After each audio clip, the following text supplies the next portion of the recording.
খিচুড়ি পাগলরা সব কোথায়? খিচুড়ি পাগলদের কিন্তু আজকে একটি করে কমেন্ট আর এবং একটি করে রিয়্যাক্ট দেখতে চাই। আজকের ভিডিওতে শেয়ার করেছি একসাথে দুটো রেসিপি, মানে এক ভিডিওতে আপনারা 2 রেসিপি পেয়ে যাবেন। ভিডিওটা ভালো লাগলে কিন্তু অবশ্যই শেয়ার দিতে ভুলবেন না। তাহলে চলুন বেশি কথা না বলে চলে যাই মূল রান্নায়।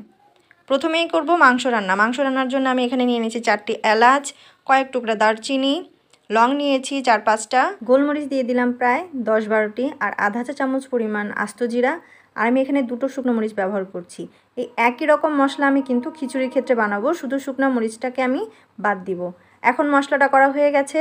মাংসটাকে আমি আগে থেকে ধুয়ে নিয়েছি। আমি এখানে হাফ কেজি পরিমাণ মাংস নিয়েছি, আর মাংসটাকে কিন্তু আগে থেকে ধুয়ে লবণ মাখিয়ে রেখে দিয়েছিলাম।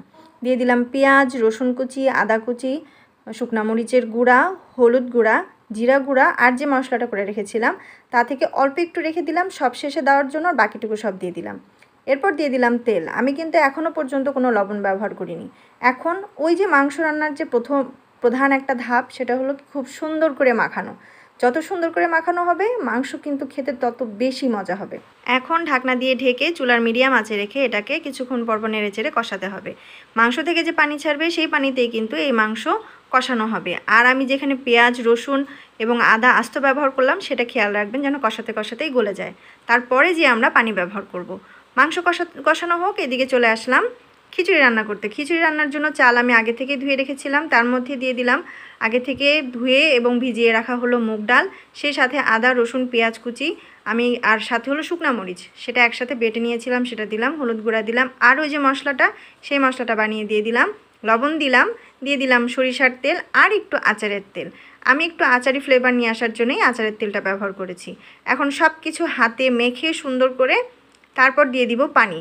এখানে আমি যতটুকু চাল নিয়েছি তার দ্বিগুণ পানি দিব। ডালের জন্য কিন্তু আমি আলাদা করে কোনো পানি ব্যবহার করব না।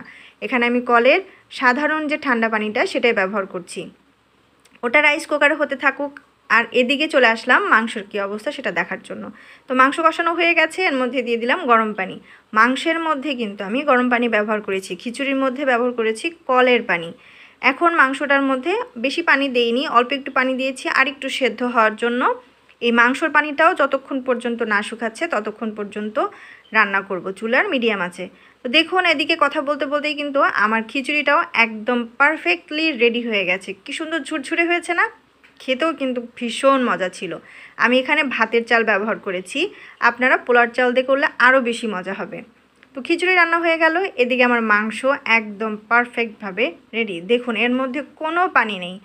এখন সব শেষ, ওই যে মশলাটার থেকে যে অল্প একটু মশলা রেখে দিয়েছিলাম সেটা বাকিটুকু ছিটিয়ে দিয়ে চুলার আঁচ একদমই কমিয়ে দিয়ে 5 মিনিট রাখবো। তারপর চুলার আঁচ বন্ধ করে দিয়ে ঢাকনা দিয়ে ঢেকে রেখে দিব যেন মশলার পুরো ফ্লেভারটা মাংসের মধ্যে যায়। হয়ে গেল আমাদের খিচুড়ি আর গরুর মাংস ঝাল ঝাল ভুনা। কেমন লাগলো ভিডিওটি ভালো লাগলে লাইক শেয়ার দিতে ভুলবেন না, আর অবশ্যই কমেন্টে কমেন্ট করতে ভুলবেন না, ভালো লাগা মন্দ লাগা জানাবেন। দেখা হচ্ছে পরবর্তী ভিডিওতে, সেই পর্যন্ত সবাই খুব বেশি ভালো থাকুন আর বৃষ্টির মধ্যেই খিচুড়ি মাংস এনজয় করুন।